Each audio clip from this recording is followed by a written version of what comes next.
Welcome to rePROs Fight Back, a podcast on all things related to sexual and reproductive health rights and justice.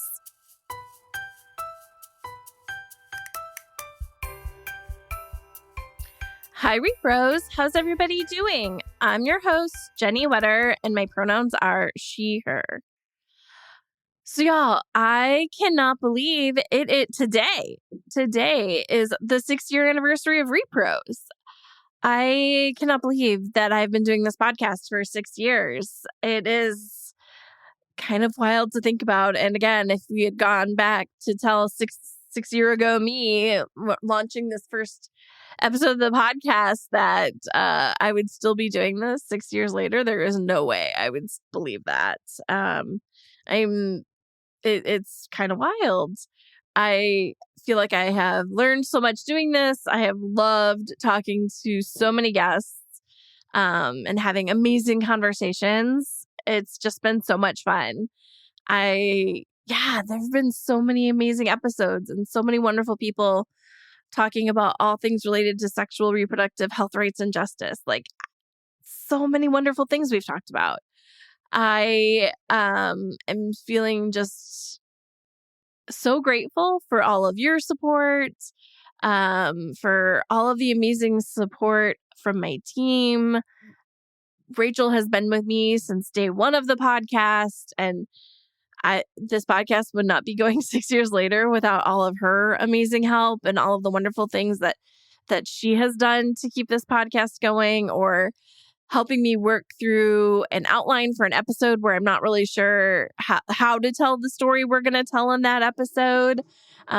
She has been just an amazing resource behind the scenes that y'all don't get to see very often. And I'm so grateful for everything she has done to make this podcast better and stronger and to make the initiative stronger, including writing an amazing brief this year and presenting a poster on that brief at the American Public Health Association. Like, just watching her grow into this amazing coworker has just been awesome. And I'm so excited for the newest addition to our team, Elena. Like, y'all, she has been killing it at social media. Like, they are just so good at it. And it has been wonderful watching them grow into finding their voice with our social media. If you aren't following us on all the platforms, make sure to do that. We're at rePROs Fight Back on Facebook and Twitter, and rePROs FB on Instagram and Threads. So yeah, definitely check us out, because Elena is just doing an amazing job. Like, they are just doing so great. And also, like, with me for 6 years is our amazing editor. Like, Meg has done an amazing job of making me sound like I know what I'm doing. So I'm always grateful for that. So huge shout out and thank yous to Meg, Elena, and Rachel. Thank you, y'all. Let's see. I guess the other bit of housekeeping is you still have a chance to get our amazing abortion. It's a human right, not a dirty word bag. If you donate to us more than $100 or more before the end of the year, we will send you these amazing bags. They're super cute. Go check us out on social media if you want to see pictures of the bags. They're really fun. They're really bright. They're in the bright hot pink and purple of our logo. And I don't know, I love mine. So yeah, if you donate $100 or more on our website, reprosfightback.com, you will get these fun bags, and I hope to see them everywhere. Let's see what else. I feel like there is more I had to talk to y'all about. Oh yeah, there is still time to vote for us in the Anthem Awards. We'll have links in our show notes and also available on social to vote for us for under 2 categories: diversity, equity, inclusion for media and awareness, and also under human and civil rights, also under media and awareness. So definitely show us some love if you love us. I would appreciate it. Okay, I think those are all of the housekeeping things, which feels like a lot. And then just to note, this is our last podcast of the year. We are off next week. We will be back on January 2nd with a new episode, but we are going to take next week off because it's the holidays, y'all. I'm really looking forward to it. It's going to be nice to be with some family. Maybe also a little bittersweet. It's the first Christmas without my dad. And then also like the first time I'm going to see like my mom has like a huge family, and we all get together on Christmas Eve, but like with the pandemic, and then my dad we had concerns about exposing him to a lot of people, so like we haven't gone and done the big family thing since pre-pandemic, so it's going to be really weird to see everybody again and have this really big family thing that I'm very much looking forward to seeing everybody. But again, it just feels a little bittersweet, but I'm looking forward to it and have lots of bread orders that I have to make for it. So I'm looking forward to it. It's going to be nice to see everybody. So I hope y'all have a happy holidays, happy new year, and we'll see you in the new year. Okay. With that, let's turn to this week's conversation. I am really excited to talk about LGBTQ justice with Vivian Topping with the Equality Federation. So let's go to my interview with Vivian. Hi, Vivian. Thank you so much for being here today. Hi there. Thank you for having me. I'm so excited to have you here and to get to talk about all things related to LGBTQ justice. But before we get started, maybe we should do like a quick, do you want to introduce yourself and include your pronouns? Yeah, sure. My name is Vivian Topping. You can call me Viv. I am the Director of Advocacy and Civic Engagement at the Equality Federation. My pronouns are she, her, hers, and I am based in DC. Oh, wonderful. Me too. Okay. So, we've talked a lot about trans rights and LGBTQ as it relates to rePRO on the podcast, but this feels like a really good opportunity with you here to like do maybe a bigger step back and talk about the broader fight for LGBTQ justice. And what does that look like? Yeah, I mean, I think it's really broad. It's hard to answer a question like that because when we think about LGBTQ plus justice, it's not separate from anything we already have, right? When we talk about reproductive justice, when we talk about racial justice, when we talk about class justice, LGBTQ plus people are across all of those boards, right? And so when I think about it, when I think about LGBTQ plus justice, I think about envisioning the world that we could be, a world where we are able to have bodily autonomy and live and be who we are, and we trust people to know who they are. So really thinking about worlds where folks can thrive in every single community that they call home, no matter what state they live in, no matter if they live in a city or in a rural area. It's about making sure that folks are able to access the things that allow them to have their own bodily autonomy and be who they are. I love that because it's so simple, but also so complicated, right? There's like so much within that, but like the vision is clear and like basic, right? Like it's just what everybody wants. Yeah. It's about bodily autonomy. I mean, and that's why I say that when we say LGBTQ plus justice, we're not just talking about queer people, we're talking about queer people, we're talking about people of color, we're talking about folks who live in every community across the country and across the world. Yeah, as somebody who grew up in like a rural area, like this is something that like definitely have lots of like, I mean, I guess like a little secondhand because like I am a cis white straight woman. So like, but had friends who like definitely had to deal with like this added layer of not being in such an accepting environment, not feeling safe to come out, and being rural and distant from places where they could find that acceptance. Yeah, absolutely. I think there's just something really powerful about thinking about the ways that LGBTQ plus representation needs to be brought into some areas where they're not talked about as much. So, thinking through like economic justice and things like that, like that's something where I think like the traditional conversation doesn't bring in the LGBTQ community in ways that is really important. Yeah, I mean, I would agree. I think that like oftentimes if I'm in a space that is not LGBTQ plus specific, I am usually the only one in the room. And particularly, I'm usually the only trans woman in the room. And, when we look at LGBTQ plus people and we look at like the real needs and issues, it's wild because so much of our legislative work involves defending against attacks on LGBTQ plus people. But And the spaces where we could actually be sitting and thinking about what are the things that will actually enhance LGBTQ plus people's lives, that will get people there, right? We're talking about healthcare access. We're talking about job training. We're talking about being able to access and find a job that's actually a good job for you. We're talking about people being able to like live their dreams and be who they are. And when we look at our legislative work, so much of our time is spent dealing with attacks on LGBTQ plus people that we don't have the time to even think about LGBTQ plus people's needs and what that could actually be. And when you think about it, the needs of the LGBTQ plus community are the same kind of needs as poor folks, as people who are trying to seek abortions, as people who are trying to just live their lives in every way. The needs are all there. And so like there's all this kind of cross section that really kind of like intersects across communities. Yeah, I really see this because I work a lot on gender in the global space and just trying to be like, okay, but everywhere needs to be thinking about how to incorporate women and girls and like more gender into their programs, even that aren't gender specific programs, because they are part of all of these programs and need to have their needs recognized and thought about.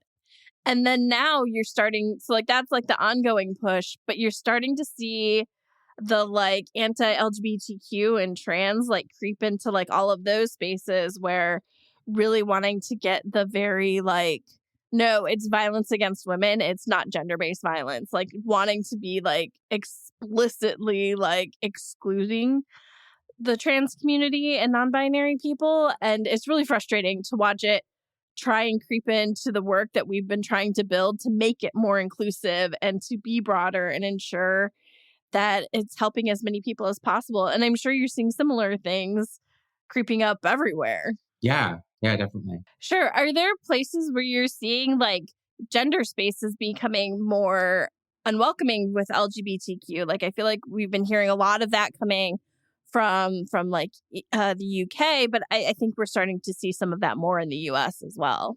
Yeah, definitely. I mean, I think that there has been a major rise in what folks refer to as like trans exclusionary radical feminists. And to be clear, like when we talk about these folks, like I don't totally like that name because at the end of the day, it's not feminism, Right? right? Like when we think about the kind of things that are being, the kind of ways that anti-trans sentiment and ideology has seeped into these circles, it's entirely centered in biological essentialism. It is centered in this is one definition of what it means to be a woman, and that is it, right? And it comes down to that like frustrating question that like far right people will ask folks of like, what is a woman?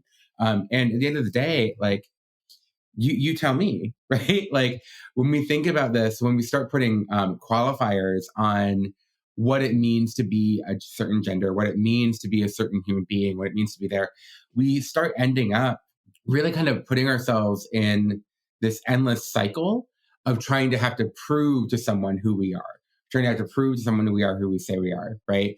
I am not, if someone tells me that they identify a certain way, I'm not going to question them. Right. Right. Even if, and like, I want to make space too for folks that like, even if that person does not fit my initial understanding of what it means to be that identity, right? Like there is no one way to look a certain gender. There is no one way to look that. And I think that what ends up happening is our opposition will utilize as much as they can the misinformation and misunderstanding that folks have about transgender people and just really rely on that to exacerbate it and then attack other transgender folks just by being able to kind of move people along this direction where they don't understand what it means to be trans. And I think at the end of the day, it's really about this scarcity mindset in the world, this assumption that if I get something, then someone else loses something. And that's not really the case.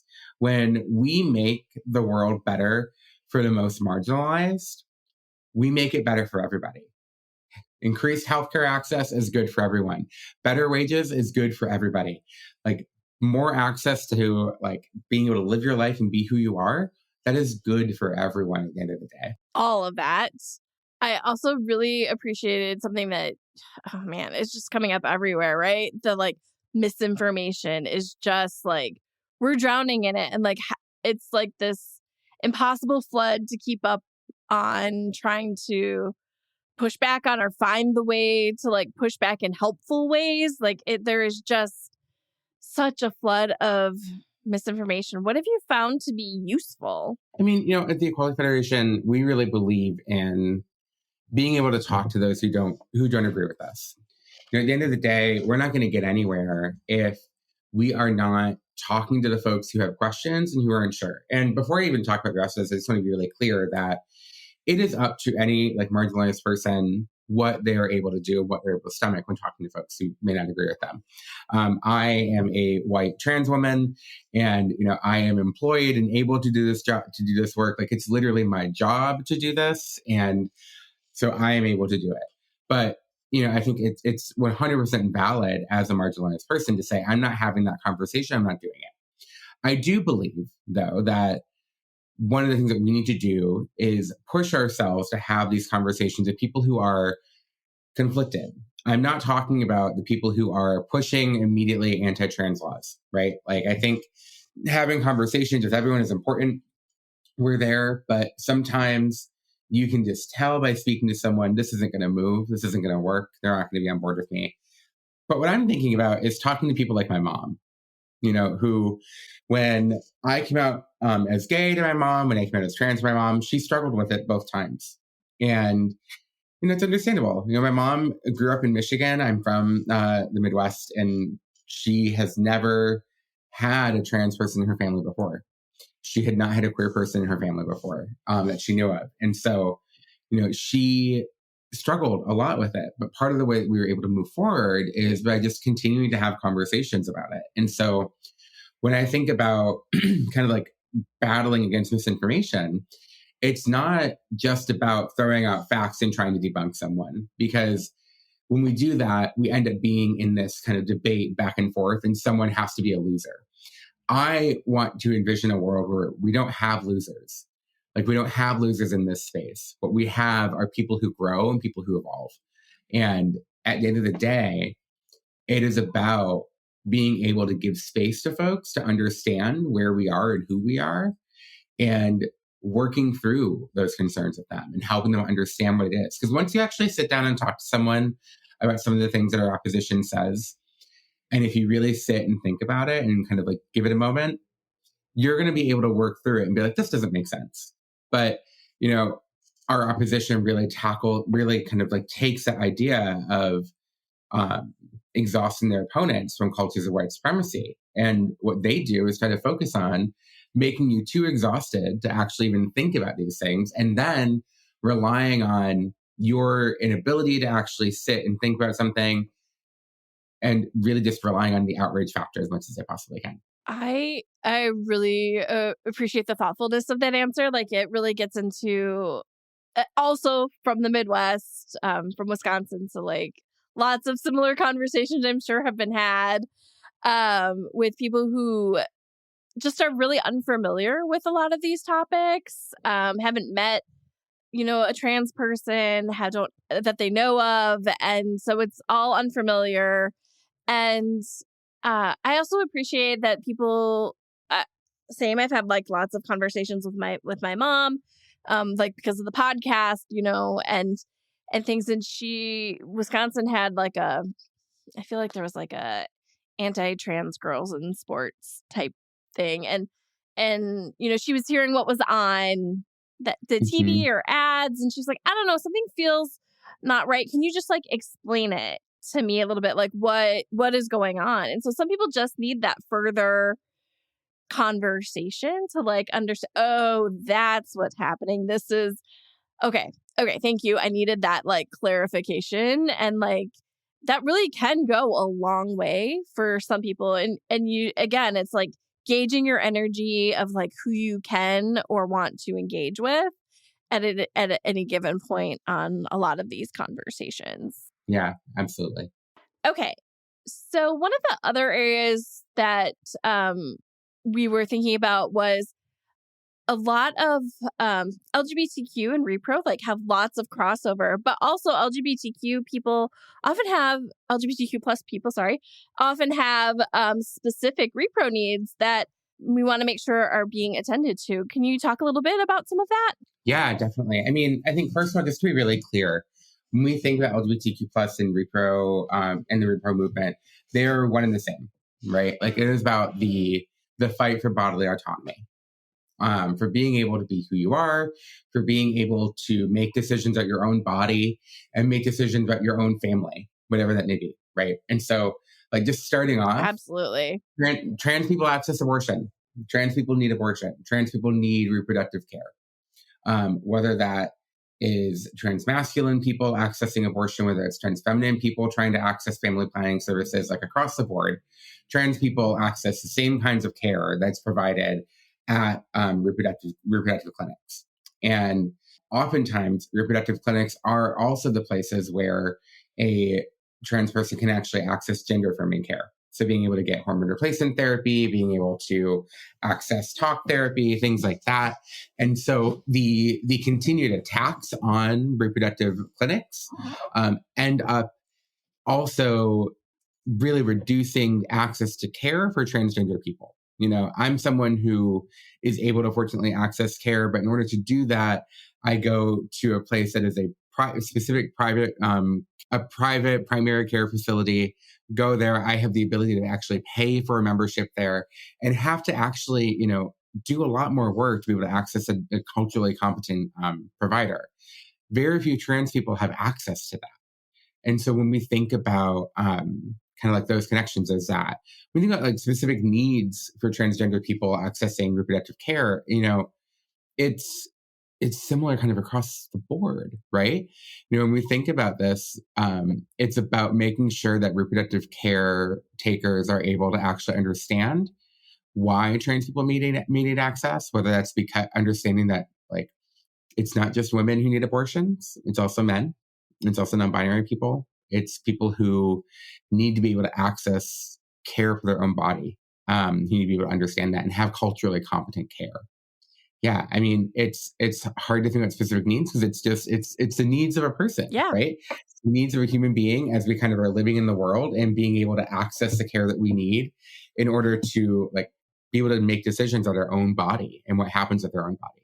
I think one of the things you mentioned really brought back to like what we were talking about earlier, which is justice, right? So you were talking about a lot of trans people not having the ability to access the same kind of care that you are accessing, and some of that is for economic reasons, and like it's all, again, all of this is tied together and is all interrelated and interwoven to make sure that people are able to basically just get the care they need to have full bodily autonomy. Yeah. Okay, so since this is our like end of the year episode, I think it's really good to do like a look back. And so like there have been so many like attacks on rights in the news in the last year, but what has given you hope, or like what rays of light have you seen, whether it's legislation passed or actions taken? Like what is making you happy looking back over the past year? Yeah, I mean, I think about two things, right? So like number one is that when we think about the ways that states have responded to anti-LGBTQ legislation, in many states kind of across the country, what they have done instead of kind of just like laying down and taking this, they have said, okay, great, like we're going to pass a trans sanctuary law. And so like we've seen this happen in Minnesota and in states kind of across the country, where what they have done is see the kind of current space that we're in, the kind of world that we're in, and said, great, let's try to make Minnesota the best possible place for trans people. Let's do our best. And so seeing states really react in that way is really just incredible to me to see. The other thing that I think about is, you know, we had 579 anti-LGBTQ plus bills that were introduced this year. Oh man, I lost count at some point. I feel like the last I heard was like 400 and some. Oh my God. I know.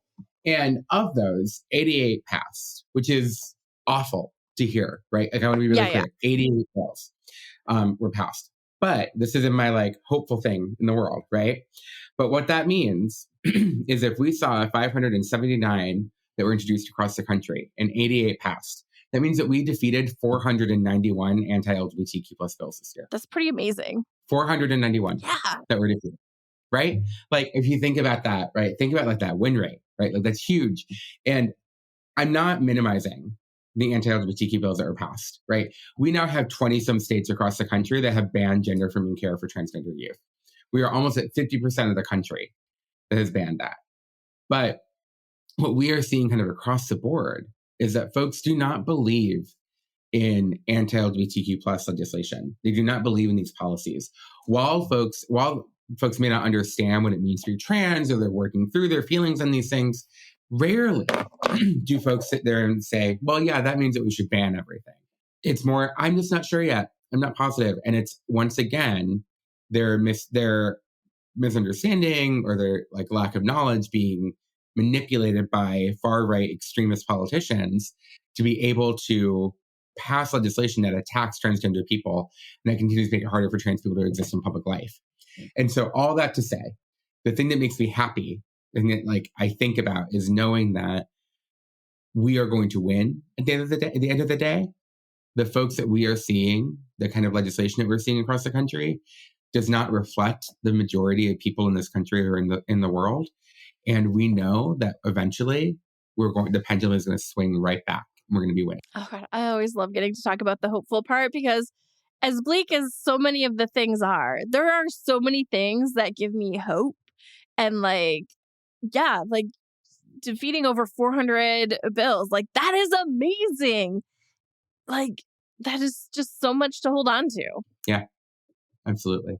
Okay. So since again, end of the year, what are you looking forward to, or what do you, I guess we'll do like both. Like, what are you worried about next year?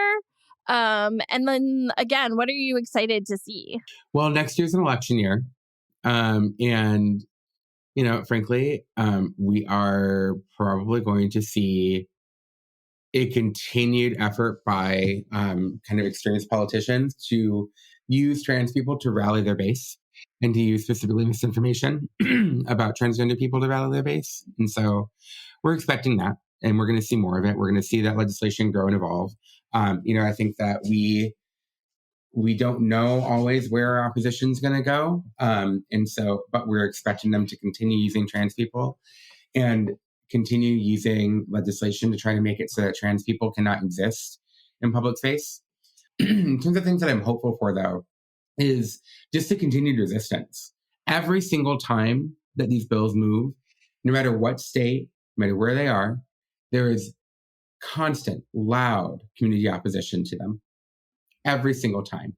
You look at the folks who come and testify, you look at the folks who express positions, you look at the ways that people talk about them in the press, in the media, and you will find that overwhelmingly it's negative, it's against the anti-trans opposition, and folks just aren't on board with that. And so the thing I'm looking forward to is seeing how that resistance kind of grows and evolves over the next year, especially as we enter an election year and kind of enter a space where we can really hold some of these people accountable and help them understand that when you pass anti-trans legislation, you lose your seat. This feels very, again, similar to rePRO. Like the people who are against rights are small but very loud. Mm-hmm. But there are more of us who believe in rights, LGBTQ rights, reproductive rights. Like there are many more of us who are in this fight, and we are just, I feel like, getting more energized and more recommitted the more the other side is digging in. You know, there's a trans youth whose family moved away from Texas because of the attacks that they were experiencing there. But her and her mother are very, very engaged in trans activism and trans advocacy, and we're doing amazing work. But the thing that this kid says, and I don't want to use her name because I don't want to increase anything towards her. You know, she is fortunately able to live her life and be a child, which elsewhere. is a huge win. Yeah. But she regularly says, and has said at rallies when she's spoken, you know, there are more of us than there are of them. And that's true at the end of the day. And that's kind of what I try to hold on to as much as I can. Okay. So I think that one of the things that we always like to focus on is what can our audience do?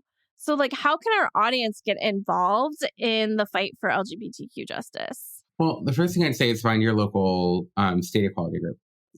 So we have about 40 some members across 39 states across the country. I believe we're at 43, 44, somewhere around there. And our state partners are the folks who are working on the ground every single day to try to advocate for LGBTQ plus people and defend against anti-LGBTQ plus attacks. And so if you're going to do that, if you want to get involved, you can go to equalityfederation.org. And if you go to equalityfederation.org, you'll find a list of all of our state partners. You can find them, sign up to volunteer, so to get involved. The second step is, great, you signed up, now show up. When state equality groups, when LGBTQ plus communities are asking you to show up, whether it's at the Capitol, whether it's by calling your state representative, whether it's by voting, whatever it may be, you show up in whatever way you can. I'm an organizer. I'm a firm believer that every single person has a role in every single movement, no matter what it may be. Even if your role is coming in and answering phones at an office, or if your role is being able to do some data entry, all of that is incredibly important and incredibly needed within our community, right? So first, stay informed, get involved with your local group. Second, volunteer. Third, money. When we think about LGBTQ plus organizations, we do not receive the same kind of funding that many organizations do. Folks don't understand who we are and why we are important and why LGBTQ plus people are an important community to be supporting.